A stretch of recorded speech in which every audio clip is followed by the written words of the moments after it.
Hello friends, Diaz പെറ്റ്സ്വേൾഡിൻ്റെ പുതിയൊരു എപ്പിസോഡിലേക്ക് എല്ലാവർക്കും ഹൃദ്യമായ സ്വാഗതം. ഇന്ന് നമ്മുടെ ടോപ്പിക് എന്ന് പറഞ്ഞാൽ നമ്മൾ കഴിഞ്ഞ വീഡിയോയിൽ അവസാനം പറഞ്ഞതുപോലെ ഇന്ന് നമ്മൾ മെയിനായിട്ട് നോക്കുന്നത് ബഡ്ജീസിന് വരുന്ന രോഗങ്ങളും അത് വരാതിരിക്കാൻ വേണ്ടി നമ്മൾ എന്തൊക്കെ കാര്യങ്ങളാണ് ശ്രദ്ധിക്കേണ്ടത്, ഒരു പക്ഷേ അസുഖം വന്നു കഴിഞ്ഞാൽ നമ്മൾ എങ്ങനെയുള്ള മെഡിസിനാണ് കൊടുക്കേണ്ടത്, അതെങ്ങനെയാണ് കൊടുക്കേണ്ടത് എന്നുള്ള കാര്യങ്ങളാണ്. എപ്പോഴും രോഗം വന്നിട്ട് ചികിത്സിക്കുന്നതിനേക്കാൾ നല്ലത് രോഗം വരാതെ നോക്കുന്നത് തന്നെയാണ്. അപ്പോൾ നമുക്ക് ആദ്യമായിട്ട് ശ്രദ്ധിക്കേണ്ടത് രോഗം എങ്ങനെ വരാതെ നമുക്ക് നോക്കാമെന്നുള്ള കാര്യങ്ങളാണ്. നമ്മൾ ആദ്യം നമ്മുടെ ലവ് ബേർഡുകൾക്ക് അല്ലെങ്കിൽ നമ്മുടെ ബഡ്ജീസുകൾക്ക് പെട്ടെന്ന് അസുഖം വരുന്നതിനുള്ള മെയിൻ റീസൺ എന്ന് പറയുന്നത് ഒന്ന് ഫുഡിൻ്റെയും വെള്ളത്തിൻ്റെയും ഷോർട്ടേജ് തന്നെയാണ്.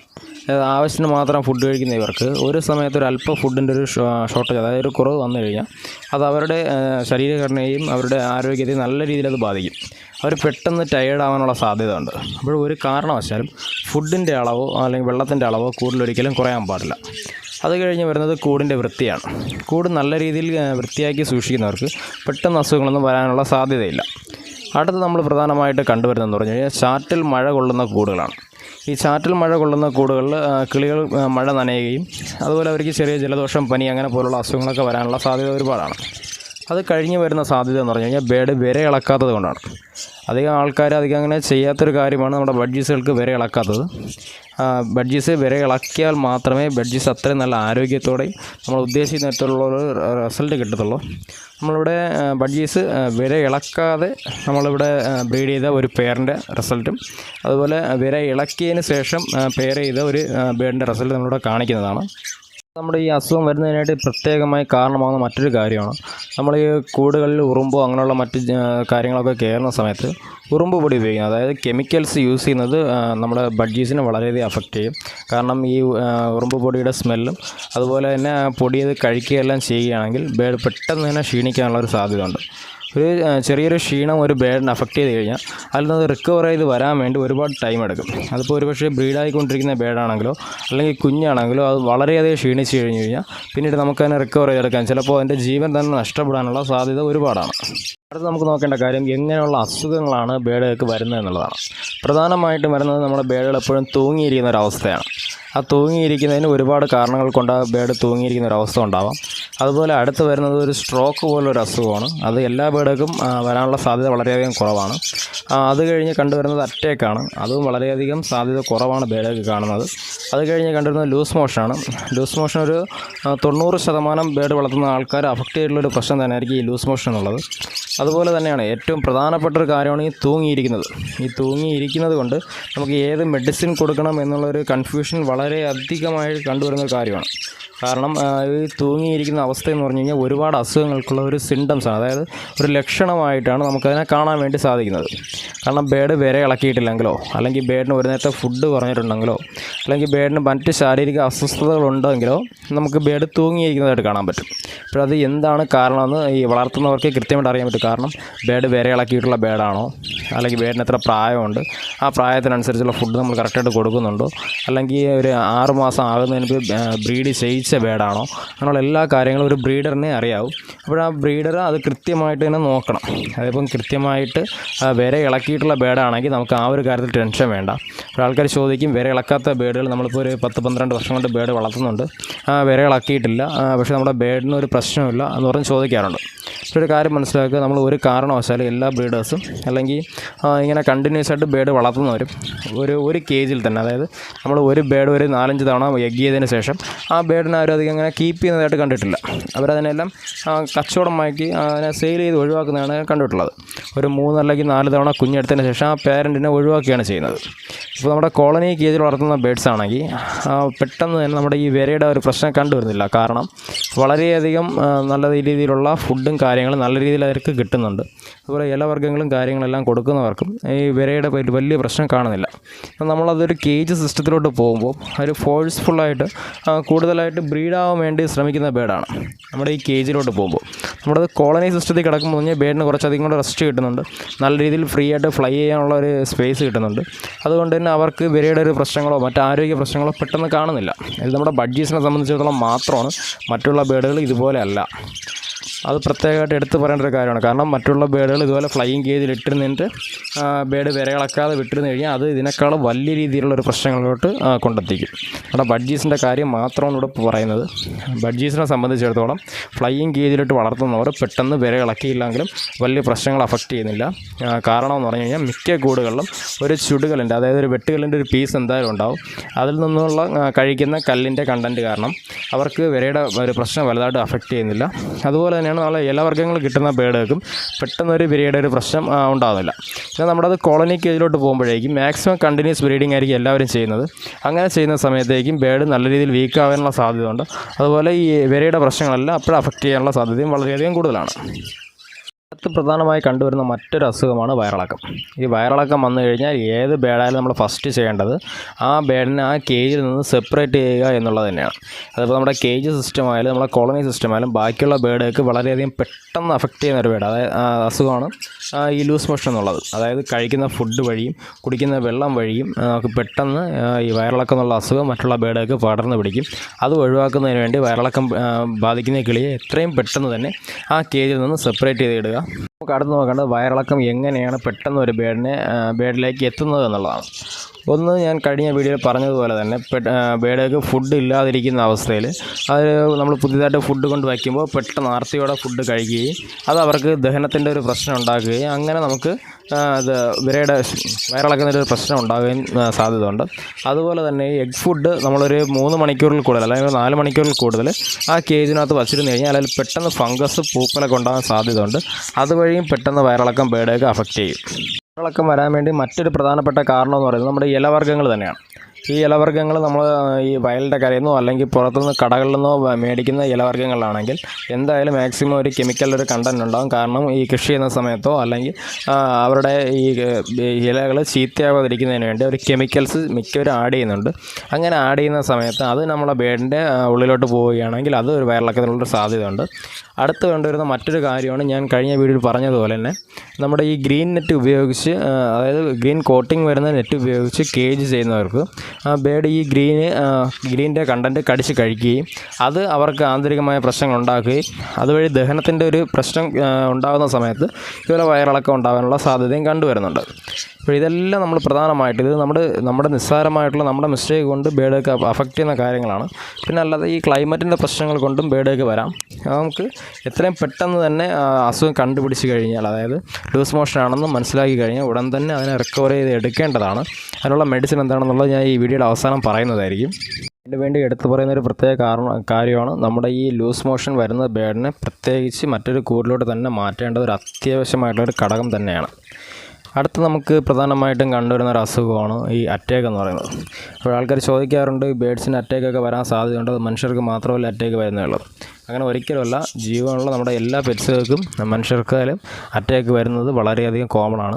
ഈ അറ്റാക്ക് വരാൻ സാധ്യതയുള്ള ബേഡുകളെന്ന് പറഞ്ഞു കഴിഞ്ഞാൽ കൂടുതൽ ഈ റെസ്റ്റ് കൊടുക്കാതെ നമ്മൾ ബ്രീഡ് ചെയ്യുന്ന ബേഡൊക്കെ ആയിരിക്കും കൂടുതലായിട്ട് അറ്റാക്ക് കണ്ടുവരുന്നത്. അത് കൂടുതലായിട്ടും സംഭവിക്കുന്നത് ഫീമെയിൽ ബേഡുകൾക്ക് എഗ് ചെയ്തിരിക്കുന്ന സമയത്തും മെയിൽ ബേഡുകൾക്ക് കുഞ്ഞുങ്ങളെ ഫീഡ് ചെയ്യുന്ന ടൈമിലുമാണ്. എന്തായാലും ബേഡൊക്കെ റെസ്റ്റ് കൊടുത്ത് നല്ല രീതിയിൽ ബ്രീഡ് ചെയ്യിക്കുന്നവർക്ക് ഇങ്ങനെയുള്ള അറ്റാക്ക് കാര്യങ്ങളൊന്നും കണ്ടുവരുന്നില്ല. ഇത് സ്വാഭാവികമായിട്ട് അവരുടെ സ്ട്രെസ്സ് കൂടുന്ന സമയത്താണ് ഈ അറ്റാക്കൊക്കെ വരാൻ കാരണം. ഈ എഗ് ചെയ്തിരിക്കുന്ന സമയത്ത് ഫീമെയിലിന് നല്ല സ്ട്രെസ് ഉണ്ടാകും. അതുപോലെ തന്നെയാണ് കുഞ്ഞുങ്ങളെ ഫീഡ് ചെയ്യുന്ന സമയത്ത് മെയിൽ ബേഡിന് നല്ല രീതിയിലുള്ള സ്ട്രെസ് ഉണ്ടാകും. ഈ 2 ടൈമിലും മെയിലിനും ഫീമെയിലിനും ജീവഹാനി വരെ സംഭവിക്കുന്നുണ്ട്. അടുത്തുള്ള അസുഖം എന്ന് പറഞ്ഞു കഴിഞ്ഞാൽ അത്ര കോമൺ ആയിട്ട് എല്ലായിടവും കണ്ടുവരുന്ന ഒരു അസുഖമല്ല ഈ സ്ട്രോക്ക് എന്ന് പറയുന്നത്. മാക്സിമം ബേഡൊക്കെ അങ്ങനെ അധികം കണ്ടിട്ടില്ല. എൻ്റെ അറിവിൽ വളരെ കുറച്ച് മാത്രമേ ഞാൻ ഇവരെ കണ്ടിട്ടുള്ളൂ. സ്ട്രോക്ക് വരുന്ന ബേഡുകൾ നമുക്ക് പെട്ടെന്ന് റിക്കവർ ചെയ്തെടുക്കാൻ ബുദ്ധിമുട്ടാണ്. എൻ്റെ ഒരു അനുഭവത്തിൽ പറയുകയാണ്, സ്ട്രോക്ക് വന്ന ബേഡുകളിനെ പ്രത്യേകിച്ച് നമ്മൾ അങ്ങോട്ട് അവരെ കെയർ ചെയ്ത് നമുക്ക് പെട്ടെന്ന് റിക്കവർ ചെയ്തെടുക്കാൻ വളരെയധികം ബുദ്ധിമുട്ടുള്ളൊരു കാര്യം തന്നെയാണ്. കാരണം അത് നമുക്ക് അസുഖം മനസ്സിലാക്കിയെടുക്കാനും അതുപോലെ അവരെ നമ്മളിൽ ഫീഡ് ചെയ്തെടുക്കാനും, കാരണം അവർ പെട്ടെന്ന് ഫുഡൊന്നും കഴിക്കത്തില്ല. അപ്പോൾ അവരെ ഫുഡ് കഴിപ്പിച്ചെടുക്കുന്നതിനുമായിട്ടുള്ള വളരെയധികം ഒരു ബുദ്ധിമുട്ട് കണ്ടിട്ടുണ്ട്. പക്ഷേ അതിനുള്ള കറക്റ്റായിട്ടൊരു മെഡിസിൻ എനിക്ക് ഇതുവരെ അറിയത്തില്ല. കാരണം നമുക്ക് ഒരിക്കൽ മാത്രമേ ബേഡിനങ്ങനെ സംഭവിച്ചിട്ടുള്ളൂ. നമ്മുടെ വെറ്റിനറി ഹോസ്പിറ്റലിൽ കാണിച്ചപ്പോഴാണ് അത് സ്ട്രോക്ക് ആണോ എന്ന് പറഞ്ഞത്. പക്ഷേ അതിനുശേഷം നമുക്കങ്ങനെ ഒരു ബുദ്ധിമുട്ട് ഇതുവരെ ഒരു ബേഡ് വന്നിട്ടില്ല. പക്ഷെ നമുക്ക് ആ സ്ട്രോക്ക് വന്ന ബേഡ് ഒരു 2 ദിവസത്തിനകത്ത് തന്നെ നമ്മുടെ കയ്യിൽ നിന്ന് മിസ്സാവുകയും ചെയ്തു, ഡെത്തായിപ്പോയി. ഇനി 2 അസുഖം എന്ന് പറയുന്നത്, ഒന്ന് കണ്ണസുഖമാണ്, മറ്റൊന്ന് കഫമാണ്. ഈ 2 അസുഖങ്ങൾ നമ്മുടെ ബഡ്ജീസുകൾക്ക് നോർമലായിട്ട് എൻ്റെ ഒരു ഏവിയറിൽ ഇതുവരെ സംഭവിച്ചിട്ടില്ല. മറ്റുള്ള ബേഡുകൾക്ക് എന്ന് പറഞ്ഞു കഴിഞ്ഞാൽ നമുക്ക് നോർമലായിട്ട് കോമൺ ആയിട്ട് വരുന്ന 2 അസുഖങ്ങളാണ് ഈ കണ്ണസുഖം എന്നുള്ളതും ഈ കഫം എന്നുള്ളതും. ഇത് നമ്മുടെ ബഡ്ജീസുകൾക്ക് നോർമലായിട്ട് എനിക്കിതുവരെ അഫക്റ്റ് ചെയ്തിട്ടില്ല. കാരണം നമ്മൾ കുളിക്കുന്നതിനായിട്ട് നല്ല രീതിയിലുള്ള വെള്ളത്തിൻ്റെ ഒരു സൗകര്യം വെച്ച് കൊടുക്കുന്നുണ്ട്. അതുകൊണ്ട് തന്നെ അവർക്ക് ചൂട് കൂടുന്ന സമയത്ത് മാത്രമാണ് ഈ കണ്ണസുഖം സാധാരണയായിട്ട് കണ്ടുവരുന്നത്. ഇത് നമ്മൾക്ക് വരാത്തതിനുള്ള മെയിൻ കാരണം എന്ന് പറഞ്ഞു കഴിഞ്ഞാൽ നമ്മൾ കുളിക്കാനുള്ള വെള്ളം അവർക്ക് കൊടുക്കുന്നുണ്ട്. അതുപോലെ അവർക്ക് കഫത്തിൻ്റെ ഒരു പ്രശ്നം വരാത്തതിനുള്ള മെയിൻ റീസൺ എന്ന് പറഞ്ഞു കഴിഞ്ഞാൽ ഈ തണുപ്പുള്ള സമയത്ത് നമ്മൾ തിളപ്പിച്ചാറ്റിയ വെള്ളം, അതായത് ചൂടാക്കി തണുപ്പിച്ച വെള്ളം മാത്രമാണ് കുടിക്കാനായിട്ട് കൊടുക്കുന്നത്.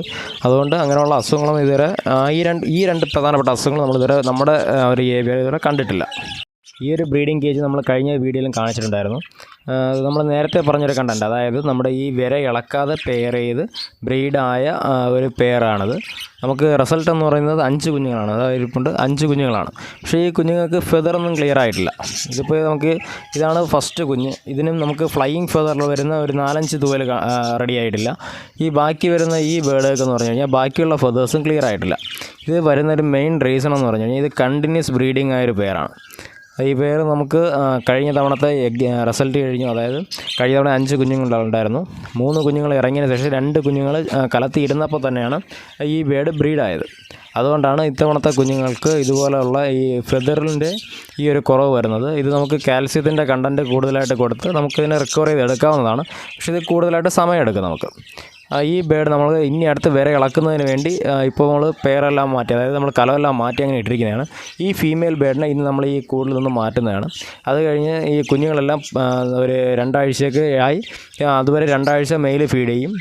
സെൽഫ് ഫീഡിങ് സ്റ്റാർട്ട് ചെയ്ത കുഞ്ഞുങ്ങളാണ്. എന്നാലും മെയിലിൻ്റെ ഒരു ഫീഡിങ് കൂടെ ആകുമ്പോഴേക്കും കുഞ്ഞുങ്ങൾ നല്ല രീതിയിൽ ആരോഗ്യത്തോടെ പുറത്തിറങ്ങും. അതുവരെ ഫീമെയിൽ ബേഡിന് റെസ്റ്റ് കൊടുത്ത് നമ്മൾ അടുത്ത് ഡിവോം ചെയ്തതിന് ശേഷം മാത്രമായിരിക്കും അടുത്ത് വരെ പെയർ ചെയ്യിപ്പിക്കുക. ഇപ്പോൾ ആ ഫീമെയിലിനെ കണ്ടാൽ തന്നെ അറിയാം, അത് ഇതിൻ്റെ എഗ്ഗ് ലോഡായി ഇരിക്കുന്ന ഒരു ഫീമെയിലാണ്. എന്നാലും നമ്മൾ ആ ഫീമെയിലിനെ ഇന്ന് നമ്മൾ ഈ കേജിൽ നിന്ന് മാറ്റുന്നതാണത്. ഇത് നമുക്ക് ഫസ്റ്റ് ടൈം എഗ് ചെയ്യുന്ന ഒരു മറ്റൊരു പെയറാണ്. ഇവർക്ക് 5 കുഞ്ഞുങ്ങളാണ്. 2 കുഞ്ഞുങ്ങൾ ഓൾറെഡി നമുക്ക് പുറത്തിറങ്ങി കഴിഞ്ഞു. അടുത്ത 3 കുഞ്ഞുങ്ങൾ കലത്തിനകത്ത് ഇരിപ്പുണ്ട്. ഇവർക്ക് നമുക്ക് നേരത്തെ പറഞ്ഞ ഒരു ഫെദറിൻ്റെ ലോസോ മറ്റ് കാര്യങ്ങളോ ഒന്നുമില്ല.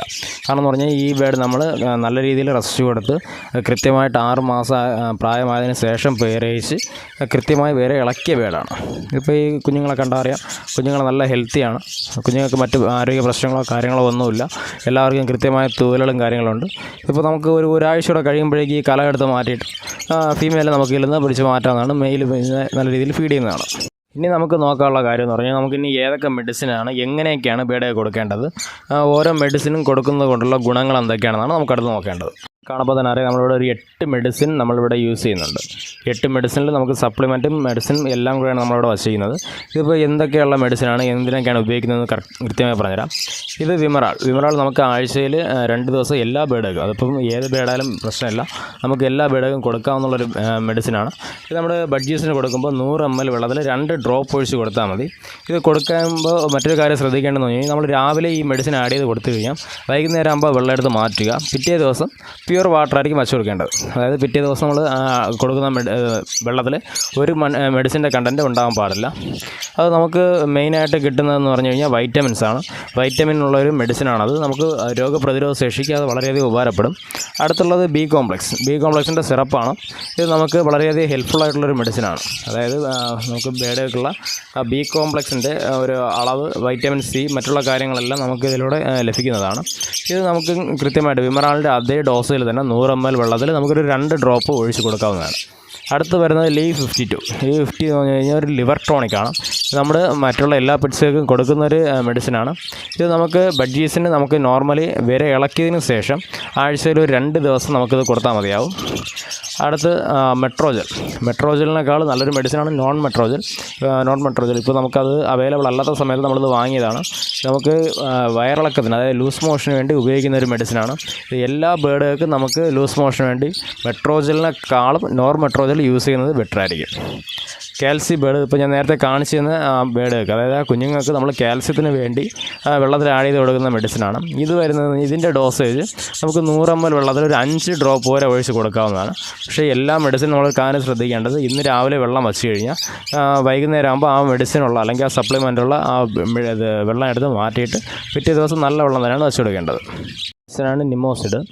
നിമോസിഡ് എന്ന് പറയുന്നത് നമ്മൾ ഡീവോമിങ്ങിനായിട്ട് യൂസ് ചെയ്യുന്ന മെഡിസിനാണ്. നിമോസിഡ് നമ്മൾ മെയിനായിട്ട് യൂസ് ചെയ്യുന്നത് ആഫ്രിക്കൻ ബേഡുകൾക്കും നമ്മൾ പ്രാവുകൾക്കാണ് നിമോസിഡ് യൂസ് ചെയ്യുന്നത്. നമ്മുടെ ബഡ്ജീസിന് യൂസ് ചെയ്യുന്നതെന്ന് പറഞ്ഞു കഴിഞ്ഞാൽ ഹൈടെക്കാണ്. ഹൈടെക്കിന് 2 യൂസ് ഉണ്ട്. ഒന്ന്, നമുക്ക് ഈ ബേഡുകളുടെ ദേഹത്തുള്ള ഈച്ച, പേന് പോലുള്ള ഫംഗസ് മറ്റുള്ള ജീവികളെ നമുക്ക് ഒഴിവാക്കാനായിട്ട് സാധിക്കും. അതുപോലെ നമുക്ക് ഇൻറ്റേർണലായിട്ട് നമുക്കിതിനെ കൊടുക്കാം. ഇത് വിരയിളക്കുന്നതിനായിട്ടും യൂസ് ചെയ്യുന്ന ഒരു മെഡിസിനാണ്. ഇത് നമ്മൾ കൊടുക്കുന്നതെന്ന് പറഞ്ഞു കഴിഞ്ഞാൽ 100 ml വെള്ളത്തിലേക്ക് 3 തുള്ളിയാണ് ഒഴിച്ചു കൊടുക്കുന്നത്. നിമോസിഡ് നമ്മളങ്ങനെ അധികം നമ്മുടെ ബഡ്ജീസിന് കൊടുക്കാറില്ല. ഇത് സിപ്ലോക്സ് ഡി എന്ന് പറയുന്നത് കണ്ണിൽ എന്തെങ്കിലും ഇൻഫെക്ഷനോ അപ്പോൾ മറ്റുള്ള കിളികൾ ഒരു കണ്ണിൽ എന്തെങ്കിലും കൊത്തുകയോ അല്ലെങ്കിൽ നെറ്റിൻ്റെ എവിടെയെങ്കിലും കൊണ്ട് ബേഡേക്ക് കണ്ണിൽ എന്തെങ്കിലും പ്രശ്നം ഉണ്ടാവുകയാണെങ്കിൽ നമുക്ക് സിപ്ലോക്സ് ഡി യൂസ് ചെയ്യാവുന്നതാണ്. നമുക്ക് വിരയിളക്കുന്നതിന് വേണ്ടി മറ്റൊരു മരുന്നൂടെ യൂസ് ചെയ്യാൻ അൽബുമാറാണ്. അതും ഡോസേജ് സെയിം ആണ്. ഒരു 100 ml വെള്ളത്തിൽ ഒരു 2 അല്ലെങ്കിൽ 3 തുള്ളി നമുക്ക് ഒഴിച്ചു കൊടുക്കാം. ബേഡുകളുടെ ഹെൽത്ത് കണ്ടീഷൻ നോക്കിയതിന് ശേഷം മാത്രം ഡീവോം ചെയ്യുക. നമ്മൾ എല്ലാ ബേഡുകൾക്കും ഡീവോം ചെയ്യുന്ന ഡീറ്റെയിൽസ് ആയിട്ടൊരു വീഡിയോ നമ്മൾ അടുത്തൊരു വീഡിയോ ആയിട്ട് ചെയ്യുന്നതായിരിക്കും. ഇപ്പോൾ നിങ്ങൾക്ക് തോന്നുന്നുണ്ടാവും നമുക്ക് ഒരു ബേഡിനെ വാങ്ങുന്നതിന് വേണ്ടി ഒരു 250 അല്ലെങ്കിൽ 300 രൂപ ആവുന്നുള്ളൂ. പക്ഷേ ഇത്രയും മെഡിസിൻ ഒരു ബേഡിന് വേണ്ടി വാങ്ങുന്നത് നഷ്ടമല്ല എന്നൊക്കെ ആൾക്കാർ നോക്കാറുണ്ട്. പക്ഷെ അങ്ങനെ ഒരിക്കലും നോക്കരുത്. കാരണം എന്ന് പറഞ്ഞു കഴിഞ്ഞാൽ ജീവനുള്ള സാധനമാണ്. അപ്പോൾ നമുക്ക് അതിന് വേണ്ടി കൃത്യമായിട്ട് കൊടുക്കേണ്ട മെഡിസിൻ എല്ലാം കൊടുത്ത് തന്നെയാണ് വളർത്തേണ്ടത്. ഒരു അസുഖം വന്നു കഴിഞ്ഞാൽ ഒരു ജീവനായിരിക്കും നഷ്ടപ്പെടുക. അത് നമ്മുടെ കയ്യിലുള്ള കുറച്ച് പൈസയല്ല അവിടെ പ്രധാനം, മറ്റുള്ളവരുടെ ജീവൻ തന്നെയാണ്. അതുകൊണ്ട് മെഡിസിൻ കൊടുക്കേണ്ട സമയത്ത് മെഡിസിൻ തന്നെ കൊടുക്കുക. നല്ല രീതിയിലുള്ള ഫുഡെല്ലാം കൊടുക്കാനായിട്ട് പ്രത്യേകം ശ്രദ്ധിക്കുക. നമ്മുടെ വീഡിയോയിൽ എന്തായാലും ഒരുപാട് പോരായ്മകളുണ്ടാവും. കാരണം നമുക്കിത് പെട്ടെന്ന് നമ്മളൊന്നും വലിയ രീതിയിൽ പ്രിപ്പയർഡ് ആവാതെ ചെയ്യുന്ന വീഡിയോ ആണ്. അപ്പോൾ അത്രയും നമുക്ക് മൈൻഡിൽ വരുന്ന കാര്യങ്ങൾ മാത്രമായിരിക്കും പറഞ്ഞു തരുന്നത്. ഇതിൽ പറഞ്ഞ കാര്യങ്ങളിൽ എന്തെങ്കിലും മിസ്റ്റേക്കോ അല്ലെങ്കിൽ കൊടുക്കുന്ന മെഡിസിൻ്റെ കാര്യത്തിലോ മെഡിസിൻ്റെ യൂസേജിൻ്റെ കാര്യത്തിലോ അല്ലെങ്കിൽ ആ ഡോസേജിൻ്റെ കാര്യത്തിലോ എന്തെങ്കിലും മിസ്റ്റേക്കായിട്ട് നിങ്ങൾക്ക് തോന്നുകയാണെങ്കിൽ ദയവേത് കമൻറ്റ് ചെയ്യുക. കാരണം എന്ന് പറഞ്ഞാൽ ഒരു ജീവൻ്റെ കാര്യങ്ങളാണ്. അപ്പോഴെന്തായാലും എൻ്റെ അറിവിനേക്കാളും നല്ല രീതിയിൽ അറിവുള്ള ആൾക്കാരുണ്ട്. അപ്പോൾ നിങ്ങളുടെ അറിവുകൾ എന്തായാലും തീർച്ചയായും ഷെയർ ചെയ്യുക. നിങ്ങളുടെ സംശയങ്ങൾ എന്തുണ്ടെങ്കിലും ചോദിക്കുക. നിങ്ങളുടെ സംശയങ്ങൾ കമൻറ്റായിട്ട് രേഖപ്പെടുത്തുക. അത് മറ്റുള്ളവർക്ക് കൂടെ കാണാൻ വേണ്ടിയിട്ട് സാധിക്കും. കാരണം എന്ന് പറഞ്ഞു കഴിഞ്ഞാൽ ഈ ചെറിയ സംശയങ്ങൾ കൂടുതലായിട്ട് ആൾക്കാർ ചോദിക്കുന്നുണ്ട് വാട്സപ്പിൽ മെസ്സേജ്. അവർ നമ്മൾ കമൻറ്റായിട്ടൂടെ രേഖപ്പെടുത്തി കഴിഞ്ഞാൽ മറ്റുള്ളവർക്ക് കൂടെ ആ സംശയങ്ങളുണ്ടെങ്കിൽ നമുക്ക് ഒറ്റയടിക്ക് ക്ലിയർ ചെയ്ത് പോകുന്നതിനായിട്ട് സാധിക്കും. ബേഡിൻ്റെ വീഡിയോ അയച്ച് ഡൗട്ട് ചോദിക്കുന്നവർ മാത്രം കഴിയുന്നത് വാട്സപ്പിലായിട്ട് മെസ്സേജ് ചോദിക്കുക. അപ്പോൾ എൻ്റെ വീഡിയോ കണ്ട് എല്ലാവർക്കും ഇഷ്ടമെന്ന് ഞാൻ വിശ്വസിക്കുന്നു. വീഡിയോ ഇഷ്ടമായെങ്കിൽ തീർച്ചയായിട്ടും ലൈക്ക് ചെയ്യുക, ഷെയർ ചെയ്യുക, കമൻറ്റ് ചെയ്യുക. നമ്മുടെ ചാനൽ ദയവേത് സപ്പോർട്ട് ചെയ്ത് സബ്സ്ക്രൈബ് ചെയ്ത് ഒന്ന് സപ്പോർട്ട് കൂടെ ചെയ്യുക. നമ്മൾ ആദ്യമായിട്ടാണ് ഇങ്ങനെ ഒരു വീഡിയോ ഒക്കെ ചെയ്ത് വരുന്നത്. അതിനുള്ള ഒരുപാട് പോരായ്മകളുണ്ട്. ദയവേത് എല്ലാവരും സഹകരിക്കുക. അതുപോലെ നിങ്ങൾക്ക് ഏതൊക്കെ പെറ്റ്സിനെ പറ്റിയുള്ള വീഡിയോ ആണ് നിങ്ങൾക്ക് ആവശ്യമുള്ളത് എന്നുള്ളത് നിങ്ങൾ കമൻറ്റ് ചെയ്യുക. എൻ്റെ കയ്യിലുള്ള പെറ്റ്സ് ആണെങ്കിൽ നമ്മൾ അതിനെപ്പറ്റിയുള്ള തീർച്ചയായിട്ടും വീഡിയോ ചെയ്യുന്നുണ്ടായിരിക്കും. അല്ലാതെ നമ്മൾ കഴിയുന്നത് ആ പെറ്റ്സിനെ കളക്ട് ചെയ്ത് അതിനെപ്പറ്റി ഡീറ്റെയിൽ ആയിട്ടൊന്ന് സ്റ്റഡി ചെയ്തതിന് ശേഷം നിങ്ങൾക്ക് ആ വീഡിയോ ചെയ്ത് തരുന്നതായിരിക്കും. അടുത്ത വീഡിയോ ഞങ്ങൾ ഉദ്ദേശിക്കുന്നതെന്ന് പറഞ്ഞു കഴിഞ്ഞാൽ ഡീവോമിങ്ങിനെ പറ്റിയാണ്. എല്ലാ ബേഡുകളുടെയും ഡീവോമിങ്ങിനെ പറ്റിയായിരിക്കും നമ്മളിത് ചെയ്യുക. അപ്പോൾ നിങ്ങൾക്ക് ഏതൊക്കെ ബേഡിനെ പറ്റിയുള്ള ഡീറ്റെയിൽസാണ് അറിയേണ്ടത്, ആ ബേഡിനെ പറ്റി നിങ്ങൾ ബേഡിൻ്റെ പേരോ അല്ലെങ്കിൽ എങ്ങനെയുള്ള കാര്യങ്ങളാണ് അറിയേണ്ടതെന്നുള്ളതൊന്ന് കമൻറ്റ് ചെയ്ത് കഴിഞ്ഞാൽ വളരെയധികം ഉപകാരമായിരിക്കും. നമുക്ക് അടുത്ത ആഴ്ച പുതിയൊരു വീഡിയോ ആയിട്ട് നമുക്ക് വീണ്ടും കാണാം. അതുവരെ എല്ലാ സുഹൃത്തുക്കളോടും വിട പറയുകയാണ്. അതുപോലെ നിങ്ങൾ കഴിയുന്നത് ഞങ്ങളുടെ ചാനലൊന്ന് സബ്സ്ക്രൈബ് ചെയ്യുക. അതുപോലെ ഞങ്ങളുടെ വീഡിയോ ഷെയർ ചെയ്യുക, നല്ല രീതിയിൽ സപ്പോർട്ട് ചെയ്യുക. താങ്ക്സ്.